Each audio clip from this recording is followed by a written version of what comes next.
fixo na justiça reguladora. Unidade 1. Introdução. Começamos, então, com o conceito de tarifa. Né?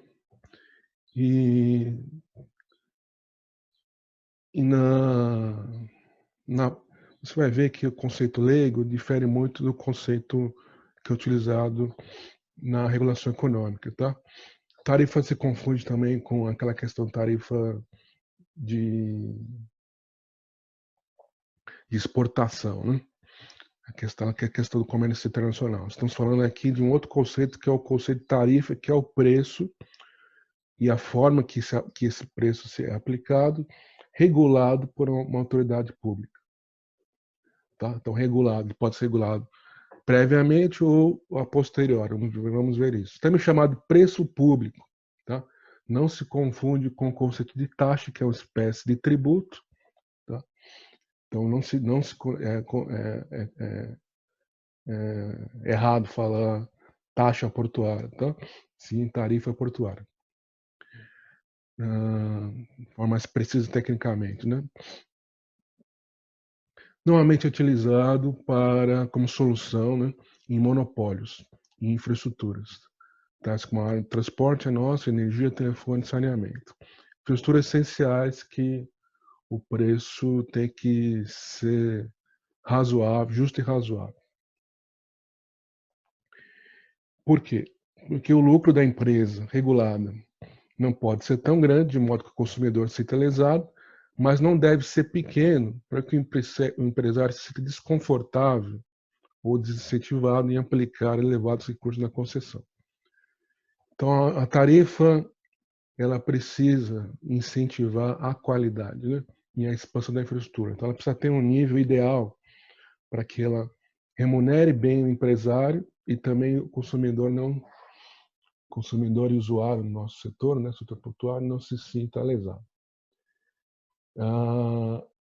Tem que ter um nível adequado para facilitar a tomada dos empréstimos, que normalmente a expansão da infraestrutura não se faz com capital próprio, né, se faz com empréstimos bancários, então precisa ter um certo lucro para poder remunerar os empréstimos. E do ponto de vista do regulador, o que é uma tarifação, uma tarifa bem sucedida? Né? É aquela que evita preços abaixo do custo, porque se for abaixo de custo, os empresários não vão se interessar, evita lucros arbitrários e é ágil para ser aprovado, analisado, né? E incentiva os investimentos e não favorece o tratamento discriminatório entre os usuários. Nós vamos ver mais detalhadamente isso, mas é uma preocupação muito grande nesses setores de infraestrutura, o tratamento discriminatório. Onde há concorrência, normalmente não se fala em tarifa. Tá? Se a tarifa é um mecanismo de intervenção muito forte, né? Regular preços de forma prévia é sempre uma intervenção forte e evitada. Ela é colocada em situações bem específicas. Tá? E tarifa portuária, já detalhando mais, tem a ver com o preço público, né, ofertado pelas administrações portuárias brasileiras pelo fornecimento dentro do respectivo porto organizado. Então, quando se fala tarifa portuária, se associa sempre a um porto organizado. Tá? Vocês viram em outras disciplinas que existem outras modalidades de exploração portuária. Né? E não é o caso. Tarifa portuária é sempre sinônimo de porto organizado. Tá?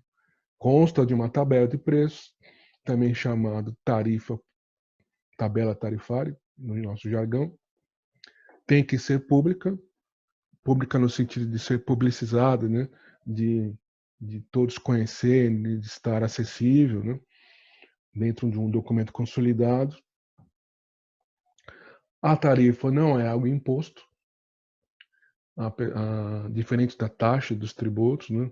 que o que existe a figura do contribuinte, né? O contribuinte é sempre obrigado a pagar, independente até de uma contraprestação, não é o caso. A tarifa portuária é sempre por demanda. O usuário requisita, ele já previamente conhecedor do preço, requisita o serviço, demanda o serviço, e aí ele assume de forma facultada e forma voluntária o ônus daquele serviço, tá?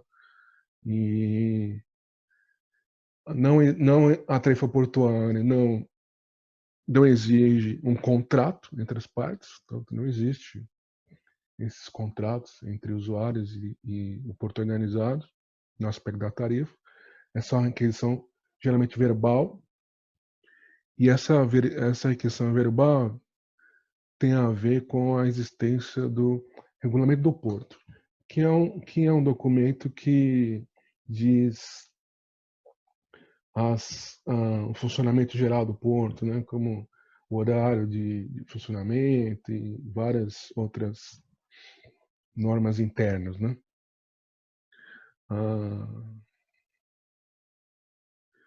Essa questão da requisição verbal é bem sui generis do nosso setor. Outros conceitos tradicionais são a norma de aplicação, que é um texto que fica dentro das tabelas tarifárias e diz como se aplica, né, na prática as, as, como que incide na prática as tarifas portuárias, né? Em que momento elas começam a valer, como é que você vai dar o faturamento, os benefícios que alguns usuários têm, isenções, franquias. E são regras, né? Na norma da ANTAC, nós vamos ver mais sobre isso, no artigo 8º, a norma da ANTAC fala que as normas de aplicação informam a abrangência, as regras e as franquias e isenções. Outro conceito para nós começarmos a nossa disciplina é o conceito de tarifa convencional, ou simplesmente convencional, entre aspas. Tá? É aquela tarifa que o regulador ou o poder público não vai definir ela previamente. Ela é feita mediante orçamento. O valor ele é calculado mediante orçamento. Geralmente são situações peculiares, tá? Coisas que normalmente não acontecem no porto. Aí o usuário vem, preciso fazer tal coisa. Aí não tá na tabela tarifária o valor, e o porto organizado, o gestor organizado faz o orçamento e apresenta ao requisitante, o requisitante aprova antes do início do serviço. Tá? Uma coisa muito subsidiária, assim, na verdade é exceção, né? Geralmente são cargas de projeto, ou cargas assim muito excepcionais. Formas de remuneração dos portos. Né? Quando nós falamos porto organizado e administração portuária, nós falamos tarifa portuária ou preço público. Alguns arrendamentos, que são aquelas áreas dentro dos portos organizados explorados por entidades privadas, alguns contratos de arrendamento têm previstos no seu interior as tais das tarifas de serviço. No próprio contrato já tem um preço definido.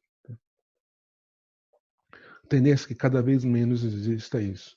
Mas os contratos mais antigos tem, tá? Uma ou outra tarifa de serviço. Tá?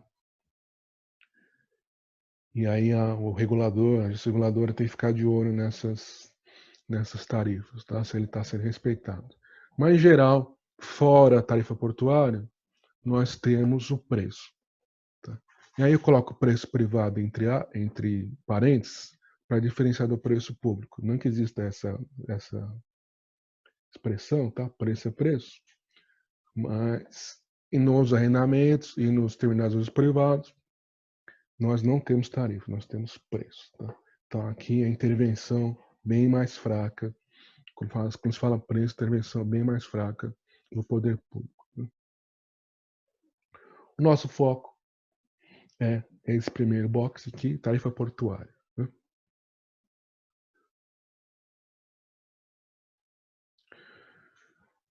E aí eu fiz questão de dar um contexto histórico para os senhores e senhoras sobre os modelos exploratórios, porque eles acabam dizendo como devem ser remunerados os portos organizados. No século XIX surgiram as primeiras concessões portuárias, tá? Na época de Dom Pedro II. O Porto Santos, inclusive, foi dessa época, né? No final do segundo reinado, o Porto Santos foi concedido por um contrato de longo prazo. De 1934 a 1963, se aplicou um modelo chamado Toolport. E depois eu vou falar um pouco mais sobre esses modelos, tá?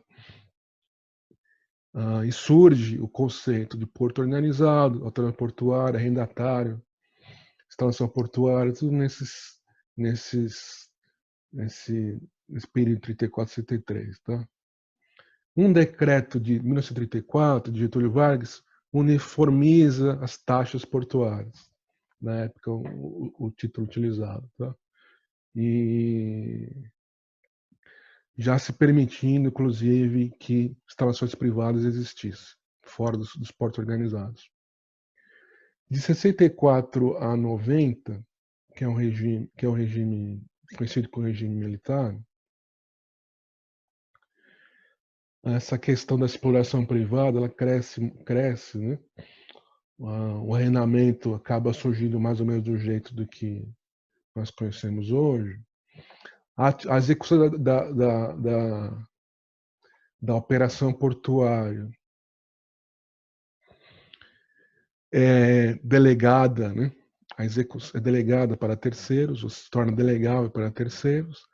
Na verdade, o evento mais marcante é o surgimento da Portobras como uma holding das estatais federais que exploravam os portos do Brasil todo. Né? Uma centralização nessa holding, e a holding tinha uma função de executar a política pública. O governo Collor, nos primeiros atos, né, extingue a Portobras, fica uns certos anos, uns 2 anos, meio desorganizado o setor. Em 93, já na gestão Itamar, né, já governo Itamar,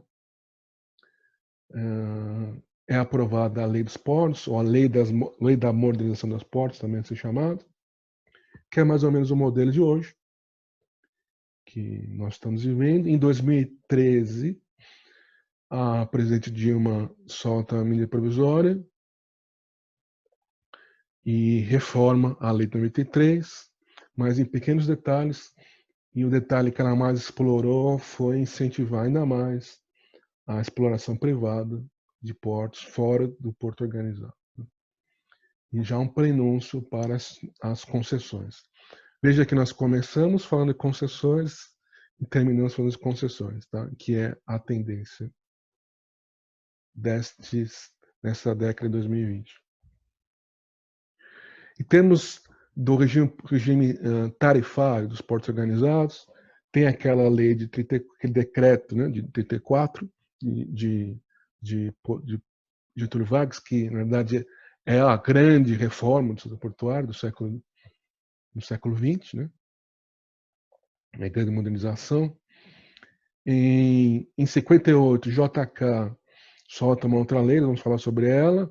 Década de 90, extinção da Portobras e a lei e a nova e a lei de modernização dos portos revoga a lei de 34, né?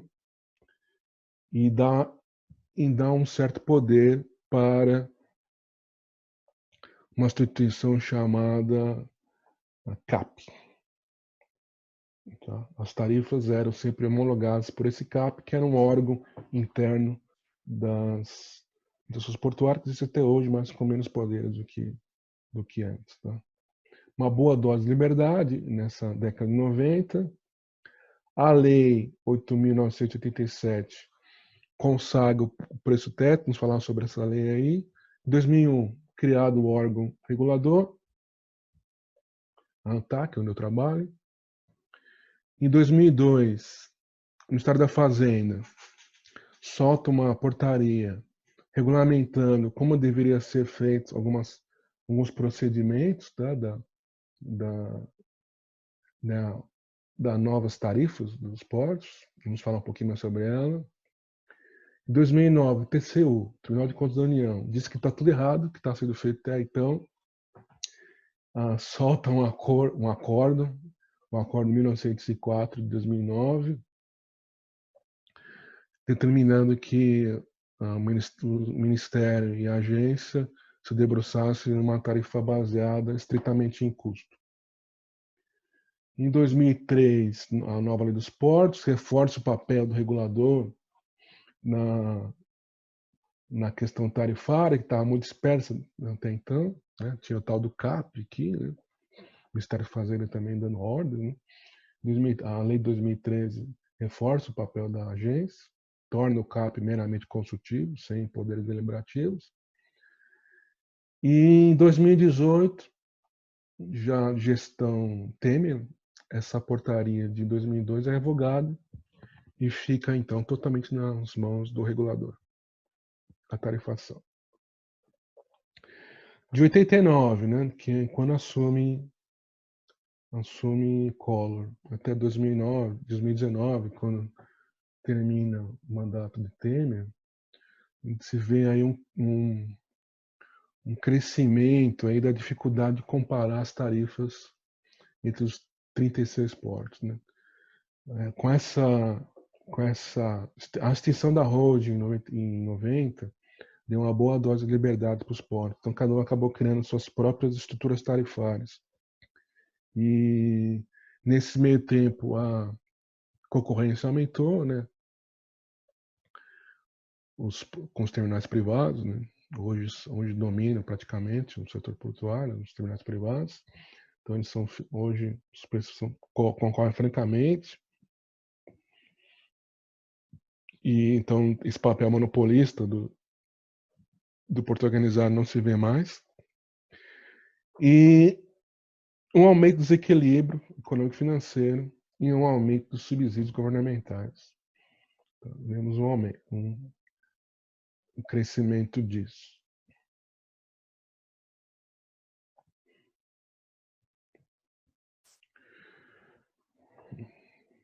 Dispositivos jurídicos normativos. Tá? Começamos com aquela lei de 58, que é a lei de esporte JK, que ela fala no seu artigo 17 que as tarifas dos portos serão estabelecidas com base no custo do serviço. Veja que ele até elencou ali as despesas, os encargos, investimentos, depreciação, tal. Tudo. Fez até uma continha ali. No artigo 18, ele fala assim, ó, cotas anuais e amortização de capital. Também tem a ver com investimentos. E fala que a cada 5 anos as tarifas portuárias vão ser revistas. Bem inovador, né? E hoje essa lei está superada, mas indica que desde lá se preocupava-se com o custo e com os investimentos. E aí eu já trago para a Constituição de 88, que ela fala no seu artigo 20, os bens da União. Então, os bens da União, os lagos, os rios, as ilhas, as praias marítimas, os terrenos marinhos, o mar territorial. Então, basicamente, onde estão os portos são bens da União. É isso que diz a Constituição. E compete lá à União, ao governo federal, né, explorar, por meio de autorização, concessão ou permissão, os portos. Tá? Artigo 21, competência da União. Portos marítimos, fluviais e lacustres. Por isso que nós temos uma agência reguladora federal, né, ou nacional, porque a Constituição diz que é competência da União, não dos estados e municípios. E também compete à União, por meio do Congresso Nacional, legislar sobre o regime dos portos. Por isso que nós temos uma lei nacional, que é hoje a Lei 12.815.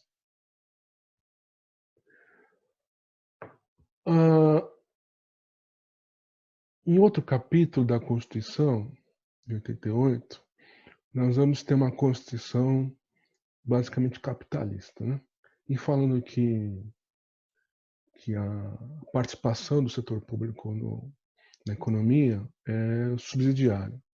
E ela só se justifica em algumas situações, como, por exemplo, aqui, imperativos de segurança nacional e relevante interesse coletivo.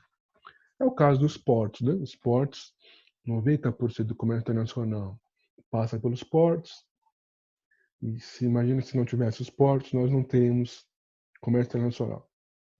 Então aqui justifica-se a intervenção da União por meio dos estatais, porque há um grande interesse coletivo, né? E o artigo 174 vai falar o seguinte: como agente regulador, normativo regulador, o Estado exercerá as funções de fiscalização. Tá? Então, nós temos aqui um comando para o poder público fiscalizar preços, tá? No artigo 174. E no artigo 175, fala-se aqui que a lei disporá sobre a política tarifária. Tá? Então, torna-se matéria constitucional, né? A questão tarifária é matéria constitucional, senhores. Está lá que deverá existir uma lei sobre política tarifária. E o poder público tem que se preocupar com a política tarifária.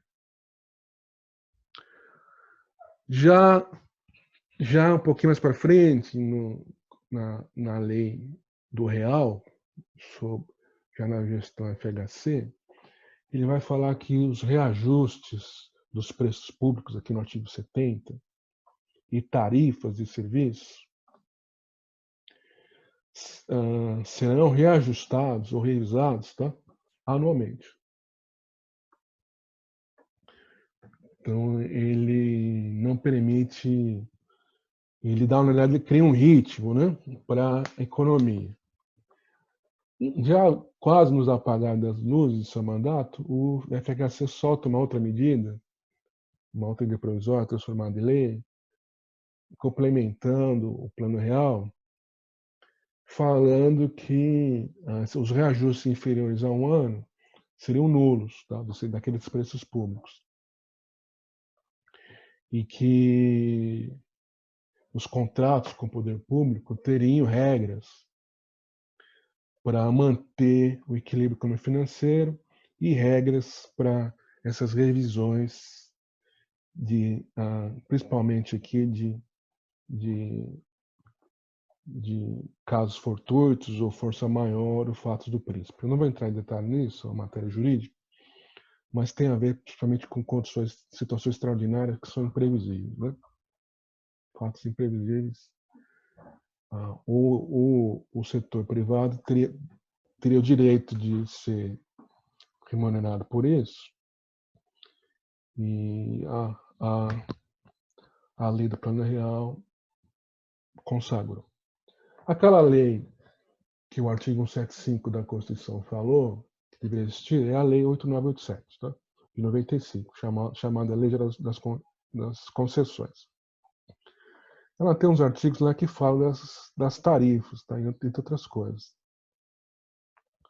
E falando, por exemplo, aqui, ó, ressalvados os impostos sobre a renda, a criação ou alteração de qualquer tributo ou encargos implicará a revisão da tarifa.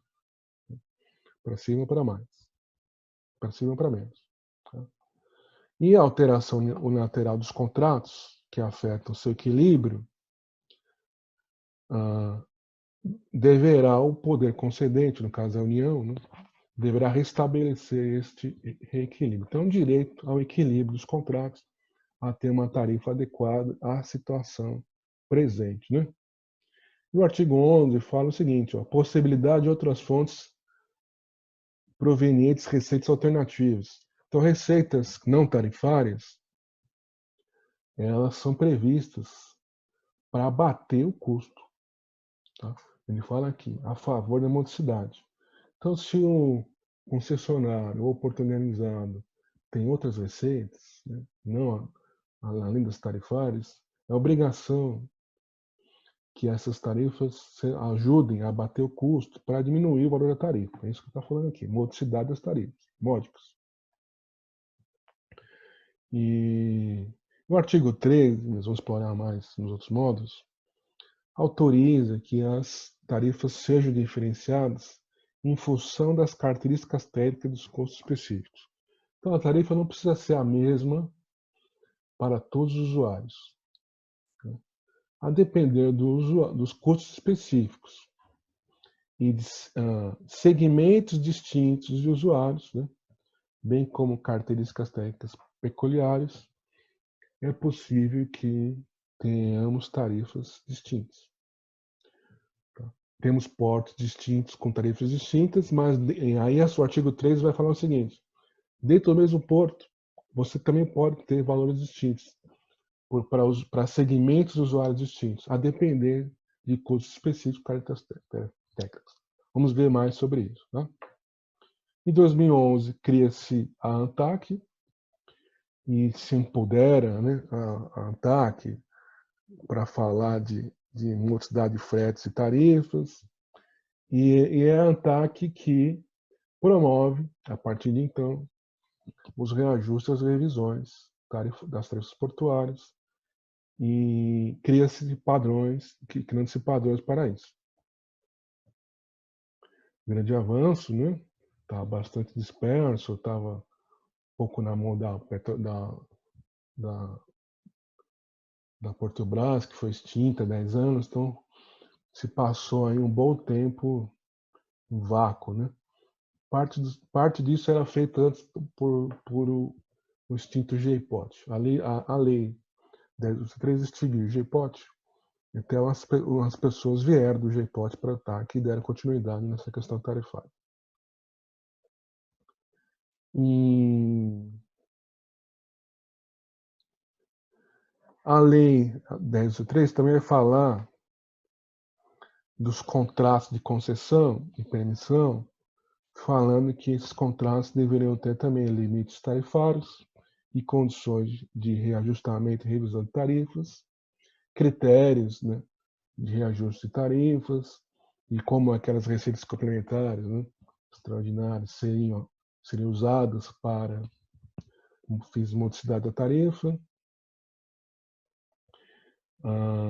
Autoriza aqui ter descontos e veja que a lei 10.263 foi lei bastante modernizadora e já se tentou falar em concessão lá em 2011, né? Tem vários artigos falando de concessão, mas não temos até hoje uma concessão, tá?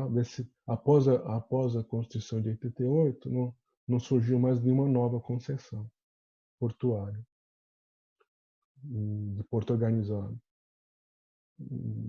Vamos ver se ano que vem a gente consegue. O decreto que regulamenta a criação da ANTAC, ele acaba esclarecendo várias outras coisas. Vou deixar para vocês aí como leitura do artigo 3º e do artigo 4º, do decreto 4.122. A Lei dos Portos de 2013, logo no seu comecinho, no seu artigo 3º, garante a modicidade e publicidade das tarifas e também reforçar no artigo 5º que as tarifas têm que estar, os procedimentos de reajuste e revisão têm que estar nos contratos, inclusive as tarifas de partida, e que é obrigação da administração do porto, no seu artigo 17, para o inciso 4º, que é obrigação de todo porto organizado, todo gestor do porto organizado, arrecadar as tarifas. Então, por consequência, a obrigação de todo usuário pagar as tarifas e que quem estiver inadimplente com com o Porto, fica impossibilitado, fica impedido de várias coisas, inclusive de celebrar contratos com a União. Artigo 62. A portaria, aquela portaria do Ministério da Fazenda, 118, que já foi até revogada, tá? Ela dava quase que uma norma aqui procedimental de como fazer uma revisão, reajuste e condições, né? Até algumas condições. Esta portaria 118, inclusive, foi base da norma da Resolução 32, 2019, por tão completa que ela está. Tá? Não vou falar dela agora, porque nós vamos falar isso no final. Vamos falar da portaria de forma indireta, falando da Resolução 32. O que existe na prática hoje é a portaria MF 150, que substitui aquela, que é muito mais simples, né? Já da gestão Temer, que basta que o regulador, a agência, envie uma tabelinha para o senhor ministro da Economia, né? Não mais da Fazenda, envia uma tabelinha com certos dados, que não precisa mais seguir nenhum rito, tá? Mas na prática ele segue o rito que está lá, na 118 meses. Normas da ANTAC. Temos a resolução número 15, que vai falar da contabilidade regulatória, que é um insumo básico, essencial para uma boa tarifação. Vamos falar sobre isso, tá? Resolução 15 obriga os portos organizados a fazerem uma certa espécie de contabilidade diferenciada. Outras normas da ANTAC, principalmente a resolução 1374, vai falar das garantias de modicidade e de certas proteções ao usuário, tá? Está aqui mencionado, não vou avançar nisso, porque não é objeto, não é objetivo, tá? Aqui são os artigos do Manual de Contas, que é um anexo daquela resolução 15, tá? Dizendo que a partir de julho de 2018, todo mundo que fosse pedir um reajuste tarifário teria que seguir algumas coisas lá do manual. E aí eu deixo para os senhores e senhoras esse link aqui do lado. E a setinha aqui, com o link para os senhores acessarem o manual. Está no portal da ANTAC. Resumindo, para finalizar o módulo de hoje. Esse primeiro módulo. Nós temos uma legislação geral, tá? Leis que avançaram aí da década de 90 para cá, valendo, tá? Temos uma legislação setorial do setor portuário específica, tá? A principal é a Lei 10.233 e a Lei 12.815, que é a Lei dos Portos, e temos uma normatização da agência reguladora, tá? Principalmente a Resolução 3274, que fala da modicidade, coloca penalidades, sanções, e temos a Resolução 32, que trata das tarifas. Então é isso. Ficamos aqui já convidando os senhores e senhoras para a próxima unidade, unidade 2. Vamos falar de mais conceitos básicos. Obrigado. Até mais.